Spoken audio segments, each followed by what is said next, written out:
Consultório CBN, com Henrique Bonaldi. Oferecimento Med Senior, o plano de saúde para bem envelhecer.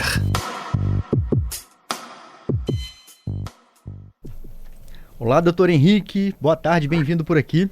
Ei, Johnny, boa tarde, Alberto, todo mundo aí, vocês estão bem? Tudo já por aqui, doutor. Melhor ainda, né? Porque a terça-feira é a nossa oportunidade de abrir o consultório e tirar as nossas dúvidas. Doutor Henrique, muito obrigado novamente pela participação. E doutor Henrique, Benza a Deus. Quando o Adalberto mandou esse tema aqui, eu falei, ele é para mim e para milhões de brasileiros, talvez, que roem unhas todos os dias. Se ficar ansioso, então, com alguma coisa, esperando uma resposta, uma ligação, o dedo sofre. Mas é perigoso, né, para a saúde. Ô, Johnny, tem a ida e a volta, né? Vamos começar pela volta. É o seguinte, por que o sujeito rói unha talvez seja a maior preocupação hoje da medicina? Porque roer unha por um mero hábito ou roer unha por uma mania simples, 2 vezes por semana é uma coisa. Roer unha porque isso é um sintoma de um transtorno de ansiedade importante, de um quadro depressivo importante, em que o sujeito está, às vezes, simulando automutilação pelo roer da unha, e aí gosta de ver o sangramento, gosta de sentir a dor. Isso, cara, que é o maior perigo. O maior perigo é a saúde mental do sujeito não tá boa o suficiente para que ele mostre esse sintoma para a gente. E por que eu estou falando isso? Por que eu não comecei pelos males de roer a unha? Por que eu comecei pela causa? Porque quem está aí nos escutando, principalmente namorado, namorada, esposo, esposa, pai, mãe, precisa ter esse olhar atento para ver se é uma mera mania, uma mania besta que o menino está tendo, porque ele está meio ansioso, porque ele vai lá encontrar a namoradinha dele, ele tem 15 anos, é a primeira vez, ou se é um cara com 30 e poucos, que rói a unha não sei quanto tempo, isso tem se agravado. Ele rói a unha mais ainda quando ele está mais ansioso, ou mais deprimido, ou mais triste, ou ele está vendo sinais de lesão nas unhas, então estou vendo sangrar as unhas, isso está fazendo parte de um comportamento estranho, junto com outros comportamentos, o cara está mais embotado, mais triste, mais choroso. Esse cara precisa ser abordado, Johnny, porque o quadro psiquiátrico, seja um transtorno de ansiedade simples, seja um quadro depressivo grave, ele é melhor superado quanto mais rede o cara tem. Então ele não é só melhor superado quanto melhor é o médico ou quanto melhor é o remédio. Quanto melhor a rede social que esse cara tem, aqui eu não estou falando de computador, inclusive o computador é um dos grandes males que causam esses transtornos, esse cara é melhor assistido. Então quem está vendo em casa, por acaso, alguém passando esse perrengue um pouquinho maior, está meio fora da dose essa história de roer a unha, precisa ficar ligado, tá, Johnny? Esse é um recado que na hora que o Adalberto mandou, eu falei, puxa vida, eu acho que a gente vai conseguir puxar para o lado da saúde mental, que é importante. E o segundo ponto, claro, são 2 principais, né? A sujeira que você tem debaixo das unhas, então unha é um trem que foi feito por Deus, Buda, Alá, sei lá quem que vocês acreditam aí, foi feito para você superar adversidades. Então você não tem unha, o ser humano não tem unha para pintar, não. Ele não tem unha para pintar, para ficar bonito, para sair de noite. Não foi isso para isso que foi feita a unha, não. A unha foi feita para superar a adversidade. Então, a unha foi feita para você se agarrar quando você está caindo. A unha foi feita para você abrir um trem que você está precisando abrir. A unha foi feita para você enfiar naquela greta que você precisa do negócio. Então a unha, ela é uma especificidade do dedo que te faz superar dificuldades. Sabendo disso, acumula debaixo da unha essas adversidades. Então, meu amigo, minhas crianças, por exemplo, eu não corto a unha delas 1 vez por semana, às vezes 2, porque eu sou um cara que guarda a unha dela parada, não. Porque se eu não cortar, no mínimo o urubu baixa lá em casa. Porque as unhas das meninas fica horrorosa. A unha das minhas meninas, quando dá 3, 4 dias que cortou, já tá preta por debaixo. E o cara que rói unha, ele só não tá vendo, Johnny, a sujeira.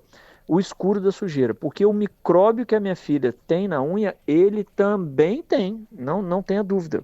E o micróbio a gente não vê. Né? Exato.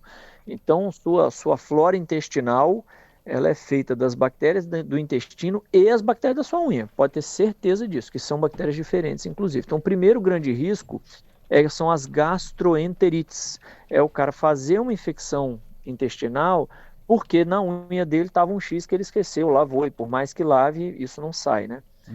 E o segundo risco é na unha, porque o cara que vai comendo, ele vai diminuindo o leito ungueal, ele vai diminuindo aquele contato que a unha tem com a pele de baixo, com a carne de baixo. À medida que ele vai diminuindo isso, ele não vai diminuindo sem lesão, ele vai diminuindo fazendo lesão. Então, volta e meia tem um sangramento, volta e meia tem uma porta de entrada para infecção no dedo.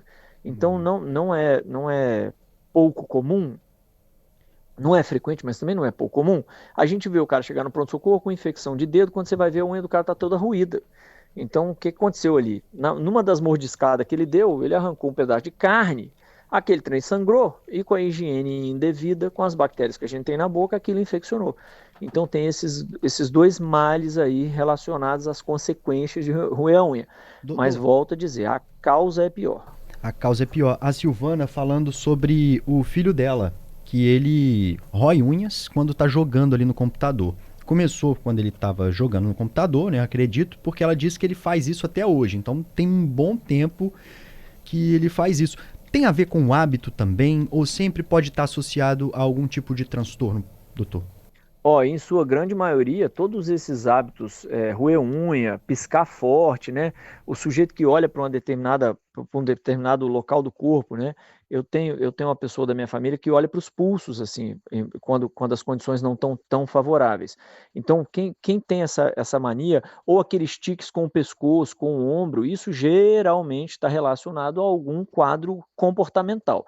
Que pode ser, Johnny, desde um simples tique, que não faz a menor diferença na vida do cara, o cara trabalha bem, rende bem, a mulher sai de manhã, ela faz atividade física e ela tem um mero tique, que é um distúrbio de comportamento super leve, que não atrapalha em absolutamente nada na vida, até ser sintoma de algo mais grave, como, por exemplo, um quadro de ansiedade mais grave, depressão mais grave, um quadro cognitivo mais severo, como, por exemplo, esquizofrenia, que abre aí perto dos 12 aos 16 anos de idade, às vezes abre o quadro com esses fenômenos de movimentos mais estereotipados, vamos chamar assim, né? Movimentos mais diferentes.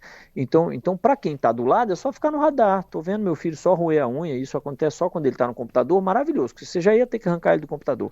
Já arranca ele do computador para ele roer menos unha, entende? Então é mais simples. Agora, está vendo que está envolto a comportamentos um pouco mais deletérios, tá um menino diferente, embotado, meio sem vontade de fazer nada, não tem vontade de comer, não tem vontade de sair, não tem vontade de conversar, cara, abre o olho, porque o problema dele não é roer a unha, entende, Johnny? Entendo. O problema dele tá além de roer a unha, e roer a unha pode ser só um sinal que te incomoda, que vai fazer você fazer essa leitura de uma forma mais adequada.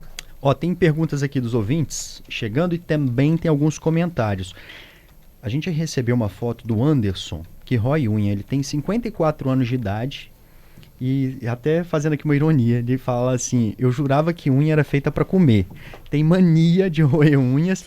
E eu tô olhando aqui, doutor, aquela pelezinha, o senhor até falou o nome, agora eu me esqueci, que tem embaixo da unha, antes de chegar naquela carne, a unha dele completamente destruída. Bem pequenininha mesmo, um toquinho de unha. E a cutícula também tem uma importância, né? A cutícula ela tem um papel importante também, né? Tem, é o que deixa a unha preservada, né, protegida, é a cutícula. A cutícula é como se fosse o rejunte do seu piso. Se você não colocar o rejunte, vai acumular sujeira debaixo do piso e o piso estoura. É a mesma função. Então, tirar a cutícula é para quem tem garbo e elegância. A mulher que tira a cutícula é a mesma que lava a mão toda hora, que usa álcool na mão, que tem uma frescura porque a unha ela pagou sei lá quantos reais, não pode perder aquele trem da unha. Ainda bem, porque se ela fizesse e fosse para dentro do mato, roçar, ela ia ter problema na unha, porque ela está tirando a proteção da unha. Esse leite ungueal, ele que é essa pele que tem embaixo, né, essa cola, é a argamassa entre a unha e a carne do dedo, ela pode diminuir, Henrique? Pode, ela não tem grandes problemas. O problema é que para quem rói unha, isso vai diminuindo por lesão. O cara vai lesionando a unha cada vez mais e a unha vai crescendo menos se o leite ungueal vai diminuindo. Então, e o outro hábito interessante, o Johnny, é que tem gente que rói a unha e tem gente que come a unha. E aí, para quem come a unha, tem um monte de gente que deve estar nos escutando falando, tem coisa que a gente come que vocês nem imaginam que o ser humano é capaz de comer. Para esses distúrbios, tem alguns livros, algumas especialidades chamam isso de distúrbio alimentar. Falou, esse cara está com um hábito alimentar diferente, que tinha a grávida, né, em 1900 Guaraná de rolha aí, existia a grávida que fazia por questão de ferro, ela tinha menos ferro no corpo, ela comia às vezes tijolo, cara, comia pedaço de tijolo, isso tem relatos e mais relatos, e tem inclusive um nome sugestivo, né, engraçado o nome dessa alteração, Mas só para você ver como chega, como às vezes o distúrbio de comportamento, um distúrbio nutricional, às vezes leva o sujeito a alguns outros. Então, esse cara que já come a unha precisa ficar de olho. Isso é mais ou menos aquele cara que faz alopécia porque ele quer, né? Ele fica careca porque ele quer. E quando eu falo ele quer, não é porque ele acorda de manhã e fala, quero, né? Não, é porque ele tem um distúrbio de comportamento que faz ele tirar o fio de cabelo e comer a raiz do fio do cabelo. Isso existe, Henrique? Existe. E isso não é o problema do cara, não é aquele. O problema do cara está atrás daquilo ali. Aquilo é um sintoma, aquilo é um sinal que ele está nos apresentando. É mais ou menos, Jones, se a gente fosse fazer um paralelo, dizer que a doença do cara é a febre. Não, não é. Doença nunca é a febre. A febre é um sinal que ele está te apresentando por alguma alteração infecciosa que ele está tendo. Se aquilo é do pulmão, se aquilo é da urina, se aquilo é gastrointestinal, se aquilo é mucosa, eu não sei.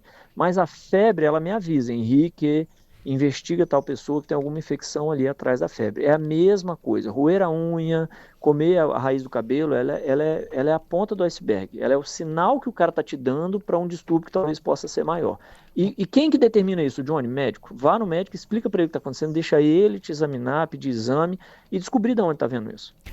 Ouvinte Daniela perguntando aqui sobre unha de gel. Também pode trazer algum risco? Ela usa bastante, mandou até uma foto aqui com as unhas gigantescas, bem grande mesmo, uma paradinha, não tem cutícula nenhuma, e ela faz essa pergunta, doutor.